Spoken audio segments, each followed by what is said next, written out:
அவர் எனக்கு ஆசீர்வாதம் பண்ணணும்னு சொல்லிட்டு வேண்டிக்கிறேன். ஹரஹர நம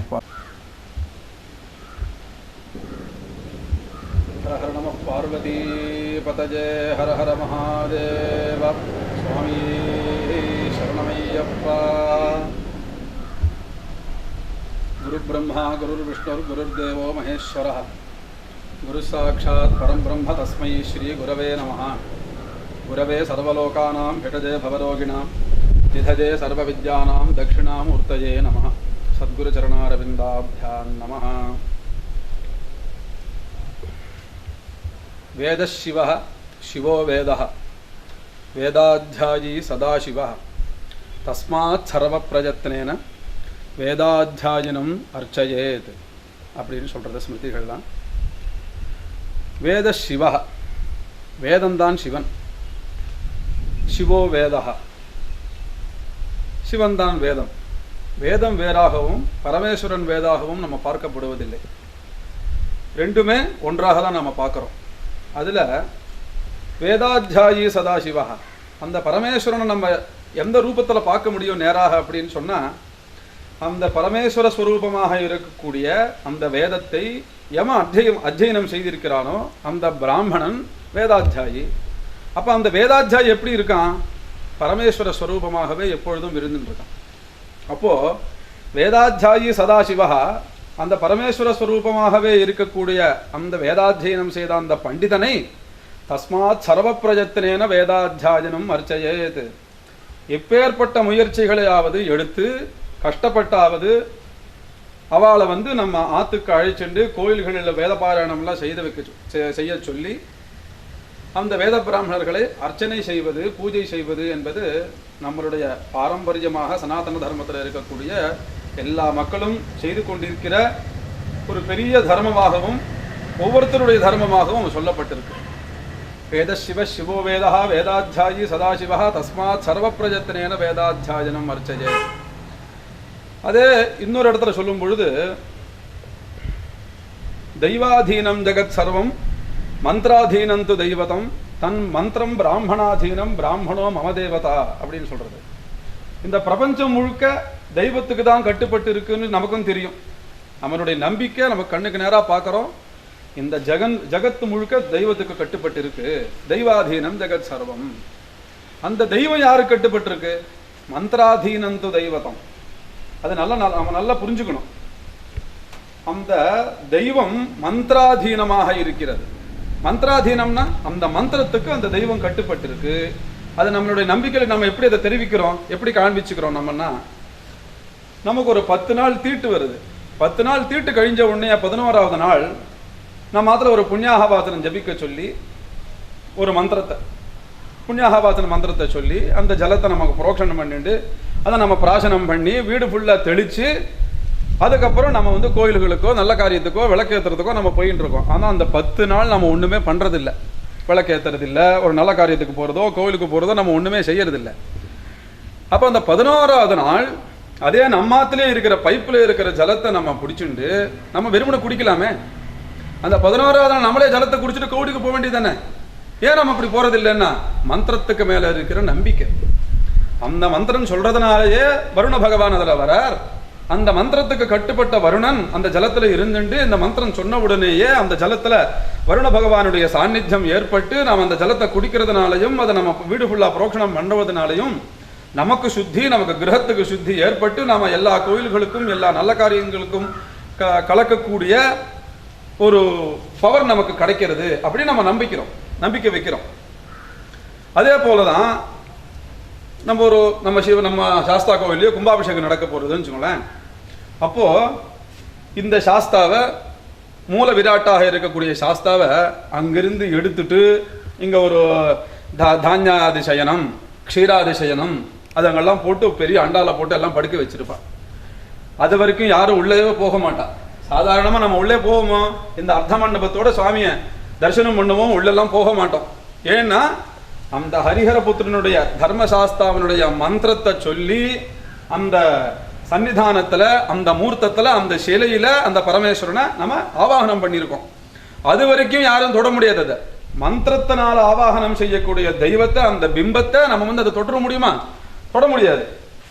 ஆனால் இந்த கும்பாபிஷேகத்துக்காக அந்த மந்திரத்தை நம்ம வெளியில் எடுக்க வேண்டியதாக இருக்கு. அப்ப என்ன பண்றோம்னா, அதே சாஸ்தாவனுடைய மந்திரத்தை சொல்லி ஒரு கலசத்துல வெளியில வச்சு அந்த கலசத்துல ஆவாகனம் பண்றோம். ஆவாகனம் பண்ண பிறகு அந்த மந்திரத்தை அந்த கலசத்தை நம்ம வெளியில் எடுத்துன்னு வந்துடுறோம். அப்போ உள்ள இருக்கிற மூர்த்தத்துக்கு நம்ம பெரிய மதிப்பு ஒன்றும் கொடுக்கறது இல்லை. அந்த கலசத்தை இந்த இடத்துலயோ சுவாமியினுடைய சன்னிதியில வச்சுடுவா. இங்க எப்படி எல்லா ஆராதனையும் எல்லா தீபாராதனமும் நைவேத்தியங்களும் பாராயணங்களும் பண்ணிட்டு இருக்கோமோ அந்த கலசத்துக்கு தான் அப்ப எல்லாமே. அப்ப இங்க ஒரு டம்மி பீஸ் மாதிரி நம்ம அதை பாவிச்சுட்டு இருப்போம். அது அங்கிருந்து சரியா வரலைன்னா ஒரு கடப்பாரை வச்சு கூட பேத்து சுவாமியை தூக்கின்னு வந்துடுவோம். ஏன் பயம் இல்லையா? கற்பூர காரத்துக்கு அந்த பாராயண சமயங்கள்ல கற்பூர ஹாரத்தை காமிச்சா எல்லாரும் பயந்துண்டு சாஸ்தா பிரீதி சமயத்துல பார்த்தா எல்லாருமே சாஸ்தா ரூபமாகவே இருக்கக்கூடிய அந்த சமயத்துல அந்த மூர்த்தத்தை பார்த்து பயப்பட வேண்டிய நாமல் இந்த ஆவாகனம் பண்ண அடுத்த க்ஷணமே பயம்லாம் போயிடுறது. அங்க வெறும் மூர்த்தம் தான் இருக்கு, வெறும் சிலதான் இருக்கு.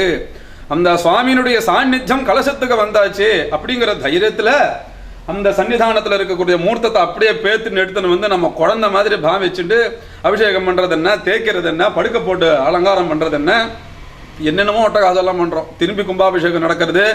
இந்த கலசத்துல இருக்கக்கூடிய அந்த சுவாமியினுடைய சாநித்தியம் இருக்கக்கூடிய அந்த கலசத்தை நல்ல இடத்துல வச்சு வேத பாராயணங்கள்லாம் பண்ணி அந்த வேதத்தினால சுவாமிக்கு இன்னும் சாநித்தியம் ஏற்பட்டு அந்த கலசத்தை கும்பாபிஷேக சமயத்துல திரும்பி சுவாமியினுடைய தலையில கொட்டின உடனேயே சுவாமி அங்க வந்தாச்சு, இனிமே சாஸ்தா இங்கதான் இருக்கார், அந்த மூர்த்தத்துக்கு திரும்பி வந்துட்டார். அப்ப திரும்பி எப்போதும் போல அவருக்கு அந்த மரியாதைகள், பாராயணங்கள், தீபாராதனைகள், நைவேத்தியங்கள் எல்லாமே எப்போதும் போல நடக்கிறது. இந்த நடுவில் என்ன ஏற்பட்டுடுது? அந்த மந்திர ரூபமாக இருக்கக்கூடிய சுவாமியினுடைய சாநித்தியத்தையும் சைத்தன்யத்தையும் நம்ம அங்கிருந்து ஆகர்ஷணம் பண்ணிட்டு கலசத்துல வச்சோம். திரும்பி மந்திர ரூபமாகவே அவருக்கு அபிஷேகம் பண்ண உடனே சாஸ்தா எப்போதும் போல இருக்கார் அப்படிங்கிறோம். அப்போ என்ன இதனுடைய அர்த்தம் என்னன்னா, அந்த மந்திரத்துக்கு சுவாமி கட்டுப்பட்டிருக்கார். வெறும் ஜலத்தையோ வெறும் பிடிச்சு வச்ச பைப்பு ஜலத்தையோ வெறுமன கேஸ்ல இருக்கிற நெருப்பையோ நம்ம மதிக்கிறது இல்லை. ராத்திரி நம்ம நிச்சயப்படி இட்லி சுடுறதோ தோசை போடுறதோ போடுறோம், அப்படியே பிரதட்சணம் பண்ணிட்டு அரஹரா சங்கரான்னு கன்னத்துல போட்டுக்கிறோமா இல்லை. இதே ஒரு ஹோமம் நடக்கும் பொழுது ருத்ர ஏகாதசி நடக்கிறது, வசோர்தாரம் நடக்கிறது, பூர்ணாகுதி நடக்கிறதுன்னு சொன்னா அந்த அக்னிக்கு கொடுக்கக்கூடிய மதிப்பே வேற. அது என்னமோ ஆஜ்யத்தை போடுறோம், பூர்ணாகுதி தூக்கி அதுல போடுறோம், எல்லாரும் பரமேஸ்வரனைய நேரா பார்த்த மாதிரி கண்ணத்துல ஹரஹரான்னு போட்டுக்கிறோமே, அதே அக்னி தானே ஆத்துலயும் இருக்கு, ஏன் அதுக்கு மதிப்பு கொடுக்கறது இல்லைன்னா அந்த அக்னியில பரமேஸ்வரன் ஆவாகனம் பண்ணிருக்கு மந்திரத்தினால. மந்திரத்துக்கு கட்டுப்பட்ட அந்த தெய்வத்தை அந்த அக்னியிலையும் அந்த தீர்த்தத்திலையும் ஆவாகனம் பண்ணதுனால நமக்கு அந்த நம்பிக்கை ஏற்படுறது. அதே மந்திரம் யாருக்கு கட்டுப்பட்டு இருக்குன்னா, தெய்வாதீனம் ஜெகத் சர்வம் மந்திராதீனம் து தெய்வதம். அந்த மந்திரத்துக்கு கட்டுப்பட்டு இருக்கிற தெய்வம் மந்திரத்துக்கு கட்டுப்பட்டு இருக்கு. அந்த மந்திரம் யாருக்கு கட்டுப்பட்டு இருக்கு? தன் மந்திரம் பிராமணாதீனம், வேதாதீனம் செய்திருக்கிறார்களே அந்த பிராமணர்களை அந்த மந்திரம் அது அவளுக்கு அடங்கி இருக்கு. தன் மந்திரம் பிராமணாதீனம், பிராமணோ மம தேவதா. அதனால ஜகத்து முழுக்க தெய்வத்துக்கு கட்டுப்பட்டு இருக்கு, தெய்வம் மந்திரத்துக்கு கட்டுப்பட்டு இருக்கு, அந்த மந்திரம் பிராமணனுக்கு கட்டுப்பட்டு இருக்கிறதுனால இந்த 3 பேருமே இவாளுக்கு கட்டுப்பட்ட மாதிரி அர்த்தம்.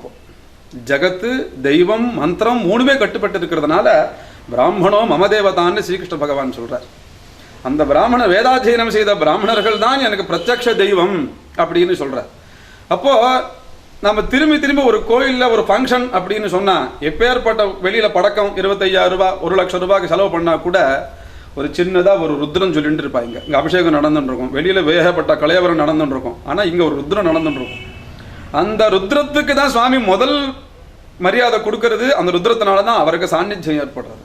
அதனாலதான் அவர் முதல்ல சந்தோஷப்பட போகிறது வேத பாராயணத்தினால மட்டும்தான், வேதத்துக்கு அதிபதி. அதனால தனக்கு சைதன்யம், தனக்கு சாநித்தியம் இந்த வேதத்தினாலதான் சுவாமி. ஏன்னா வேத சிவ சிவோ வேதா திரும்பி சொல்றது காரணம் என்னன்னா, நம்ம சரீரம் வேறு சுவாசம் வேறு இல்லை. இந்த பரபிரம்மஸ்வரூபமாக இருக்கக்கூடிய அந்த சாஸ்தாவுக்கு சுவாசம், அவர் ஒரு வேத ஒரு புருஷன் ஒரு ஸ்வரூபமா இருக்காருன்னு வச்சுங்களேன், அவர் சுவாசம் வாங்குறார். அந்த சுவாசம் எந்த ரூபமாக இருக்கு? வேத ரூபமாக இருக்கு. அப்போ சுவாசம் இல்லாத மனிதன் எப்படியோ அவன் உயிர் இல்லாத மனிதன் போல. அப்போ பரமேஸ்வரனுக்கு அந்த சாஸ்தாவுக்கு சுவாசம் அப்படின்னு சொன்னா வேதம் தான். சுவாசம் எப்போதுமே ஃப்ரீயாக போயிட்டு இருக்கணும். நிறைய சுவாசம் நல்லா மூக்கெல்லாம் அடைச்சிக்காம சுவாசம் நிறைய இருந்தாதான், நல்லா சுத்தமாக இருந்தாதான் அவருக்கு நல்ல ஆரோக்கியமா இருக்காருன்னு அவருக்கு. நமக்கு மூச்சு அடைச்சது, மூச்சு வாங்க முடியலன்னு சொன்னா, ஆக்சிஜன் குறைச்சலா இருக்குன்னு சொன்னா டாக்டர்கிட்ட போய் கொண்டு விடுறோம். அதே போல அவருக்கு வேத பாராயணங்களும் அவருக்கு செய்ய வேண்டிய காரியங்கள்லாம் பூஜா விதிகள்லாம் குறையும் பொழுது அவருடைய சாநித்தியம் குறையிறது. சாநித்தியம் குறையிறதுன்னா அவருக்கு நமக்கு ஆசீர்வாதம் பண்ணக்கூடிய மனசு குறையிறது. நம்மளை நல்லா பார்த்துட்டா தானே நமக்கு எது முக்கியம், வேதம் முக்கியம், அன்னதானம் முக்கியங்கிற பொழுது வேதத்தை நம்ம சரியா அவருக்கு கொடுக்க வேண்டியது கொடுக்க, அந்த மரியாதை கொடுக்கலன்னு சொன்னா நமக்கு கிடைக்க வேண்டியது கிடைக்காது. இதை நான் பிரத்யக்ஷ ஸ்வரூபமாக இது அனுபவத்தில் நான் கண்டவன். வேதத்தினால அவருக்கு என்ன பண்ணார் அப்படிங்கிறதெல்லாம் போன வருஷம் நான் சொல்லியிருக்கேன். அதனால கலியுகத்தில் இந்த நூறுநிலையில் இருக்கிற சாஸ்தா பிரத்யக்ஷ தெய்வம் எல்லாருக்கும். அவருக்கு வேதம் தான் முதல் பிரதானம். அந்த வேதத்தை அவருக்கு கொடுக்கறதுனால தன் மந்திரம் பிராமணாதீனம் பிராமணோ மம தேவதா அப்படின்னு இந்த விஷயத்தை தெரிஞ்சுன நம்ம கிராம மக்கள் சாஸ்தாவுக்கு சாஸ்தா பிரீதி நடக்கிறது, ஒரு விசேஷம் நடக்கிறதுன்னு சொன்னா முதல் அவ கொடுக்கக்கூடிய மரியாதை பிராமணாளுக்கு. வேதாத்தியனம் செய்த பிராமணர்களை அழிச்சுன்னு வந்து 44 நாட்களும் இங்க கிரமபாராயணமாக சொல்லப்படுறது. இந்த வேத பாராயணத்தை இங்க முழுக்க 44 நாளும் ஒரு பெரிய பிரம்மோத்சவம். எல்லா ஊர்லயும் பிரம்மோத்சவம்னு சொன்னா 9 நாள் நடக்கும், 10வது நாள் கொடியா இருக்குன்னு போயிடுவா. இங்க 44 நாளுக்கு ஜெய ஜெய ஜெய ஜெய ஜெயன்னு வேதத்தினால ஒரு உற்சவம். பிரம்மோத்சவம் சொன்னாலே பிரம்மா நேரா இருந்துட்டு வேதத்தை பாடம் நடத்தி வேத பாடம் நடத்தி சுவாமிக்கு சாநித்தியம் கொடுக்கறது தான். ஒரு ஜலத்துல ஒருத்தன் குடிக்க, சமுத்திரத்துல ஒருத்தன் குடிக்க கீழே குதிக்கிறான், உள்ள போய் முத்து தேடுறவனோ வேற ஏதாவது ஆராய்ச்சி பண்றவர்களோ என்ன பண்றான்னா ஆக்சிஜனை பின்னாடி கட்டிண்டு தண்ணியில குடிப்பா. அது குதிச்சான்னு சொன்னா ஏன் முன்னாடி கட்டிக்க கூடாது? ஒரு விஷயம் நம்ம அதே தான். ஒரு சுவாமி வீதி உலா போயின்னு இருக்கார், வேத பாராயணம் பண்றவா பின்னாடி போயின்னு இருப்பா. மூர்த்தம் முன்னாடி போயின்னு இருக்கு, சுவாசம் பின்னாடியே வந்துட்டு இருக்கு. மூர்த்தியும் சுவாசமும் பிரிக்க கூடாது, ரெண்டுமே ஒண்ணுதான். சுவாமியும் வேதம் என்னைக்குமே ஒண்ணுதான். அந்த ரெண்டுமே பிரிக்க கூடாதுங்கிறதுனாலதான் எந்த உற்சவம் நாம நடத்தினாலும் அந்த இடத்துல வேதம் அப்படின்னு வைக்கிறோம். அது எல்லாரும் பரம்பரையாக இந்த கிராமத்தில் இருக்கிற மக்கள், எங்கள் மக்கள் எல்லாருமாக இதை அனுபவித்ததுனால இந்த பாராயணத்துக்கு மேல அதிஸ்ரத்தா அவளுக்கு. இங்க பாராயணம் ஒரு காலத்துல இதே பாலக்காடு சுத்து வட்டாரத்திலே ஏகப்பட்ட பேர் இருந்த காலத்துல எல்லாருமே இந்த ஊர்ல அவளே பாராயணம் பண்ணிட்டு இருந்தா. இப்போ அந்த அத்தியனம் பண்ணவா குறைஞ்சதுனால வெளியூர்கள் இருந்த எல்லாரும் பிராமணர்கள்லாம் வரவழைச்சு அவளுக்கு கொடுக்க வேண்டிய மரியாதைகள் தட்சிணைகள்லாம் யதோக்தமாக கொடுத்து சந்தோஷமாக அவர்களை வைத்து கொண்டு போன வருஷம் 36 பேர் 37 பேர் யாரையுமே வந்தவா அத்தனை பேருமே திரும்பி போன்னு சொல்லவே இல்லை. நான் என்னுடைய வைதிக வாழ்க்கையில 20 வருஷமா இருந்துட்டு இருக்கேன். 4 பேர் நவக்கிரக ஹோமம் அப்படின்னு சொன்னா 5ஆவதாக ஒரு ஆள் வந்ததுன்னா நீங்க தாராளமா போயிட்டு வாங்கன்னு சொல்லக்கூடிய இந்த காலத்துல 36 பேர் வந்ததுக்கு எங்களுக்கு ரொம்ப சந்தோஷம். இந்த எக்ஸ்ட்ராக வந்திருக்கக்கூடிய யாருக்குமே நாங்க தட்சிணையை குறைச்சு கொடுக்குறோம், அட்ஜஸ்ட் பண்ணிக்கோங்கன்னு சொல்லல. அவ பிரதானமாக இருக்கக்கூடிய அந்த தலைவர் உருப்பட எல்லாருக்கும் ஒரே விதமான சம்பாவனை. வேத ரூபமாக எல்லாரும் இருக்கும் பொழுது ஒருத்தருக்கு ஜாஸ்தி ஒருத்தருக்கு குறையல் இருக்கக்கூடாது. வந்தவா அத்தனை பேரும் சந்தோஷமாக போகணும்னு சொல்லிட்டு அவளுக்கு யசோக்தமா போஜனங்கள் இஷ்டத்துக்கெல்லாம் போட்டு சந்தோஷமாக அனுப்பி வச்ச பெரிய ஒரு கிராமம். இதே மாதிரி தான் நடக்க போறது சாஸ்தா பிரீதி சமயத்துல. இந்த தர்மம் நிலைச்சு நடக்கணும், ஒரு சாஸ்வதமாக நடந்தாதான் அது எல்லாருக்குமே நம்மளுடைய குழந்தைகள் எல்லாருக்குமே தெரியும். ஏதோ 2 வருஷம் நடந்தது, ஒரு 10 வருஷம் நடந்தது, 100 வருஷம் நடந்ததுப்பா, இப்பெல்லாம் அப்படி எல்லாம் பண்ண முடியல அப்படின்னு ஒரு வார்த்தை வந்திருக்க கூடாது. இந்த காலத்துல முக்கியமாக தேவைப்படுறது ஒரு 12 பேர் 16 பேர் நம்ம கூப்பிட்டா கூட இந்த தேச கால வர்த்தமானத்தை உத்தேசிச்சு நிறைய தட்சிணைகள் கொடுத்தாதான் அவளும் தன்னுடைய குடும்பத்தை காக்க வேண்டிய ஒரு நிலைமையில இருக்கும் பொழுது அந்த வேதத்தை ரட்சணம் பண்ணணும். வேத ரட்சணம் அப்படின்னு சொல்றது வேத புஸ்தகத்தை வாங்கி வச்சுட்டு பியூரோல பூட்டி வச்சா வேதத்தை காப்பாத்தின மாதிரி ஆகாது. வேதாத்தியனம் செய்த பிராமணர்களை காப்பாற்றும் பொழுதுதான் வேத ரட்சணம்.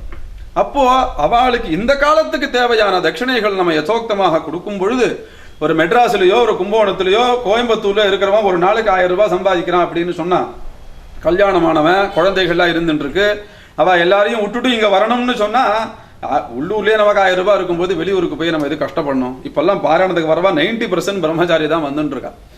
அப்படி இருக்கும் பொழுது அவளும் இங்க வர்றதுக்கெல்லாம் யோசிக்கிற வேத ஒரு நாள். அதுவும் நம்ம கோயில் பாராயணம் இருக்கே முறை பாராயணம்னு பேரு. பாடசாலை வாத்தியார்கிட்ட ஒப்பிக்கிற மாதிரி எல்லாருமே சுத்தி எல்லாம் உட்காந்து கேட்டுட்டு இருப்பா. யாராவது தப்பினா அப்படி பார்த்துட்டு இருப்பா, அவர் தப்பியிருக்காரு இவர் தப்பியிருக்காரு அப்படின்னு இந்த சபையில சொல்றதே பெரிய ஒரு மரியாதை. மைசூர்ல போய் பரீட்சை கொடுக்குற மாதிரி நம்ம கிராமத்துல வேத பாராயணம் பண்றதுங்கிறது. எல்லாருக்குமே இங்க வரணும்னா ஒரு பயம், ஒரு மரியாதை, ஒரு கெட்டு. நான் 100 பாராயணத்துக்கு போயிட்டு வந்தேன் அப்படின்னு சொல்லிட்டு இந்த ஒரு மரியாதைய இந்த இப்பேற்பட்ட ஒரு பிரம்மோத்சவத்தை நம்ம மக்களாகக்கூடிய பிராமண மக்கள் எல்லாருமாக சேர்ந்து இந்த பெரிய தேரை நம்ம எடுத்துட்டு போகணும். இத்தனை வருஷம் பல வருஷமாக நடக்கக்கூடிய இந்த காரியம் இதே போல் இதை விட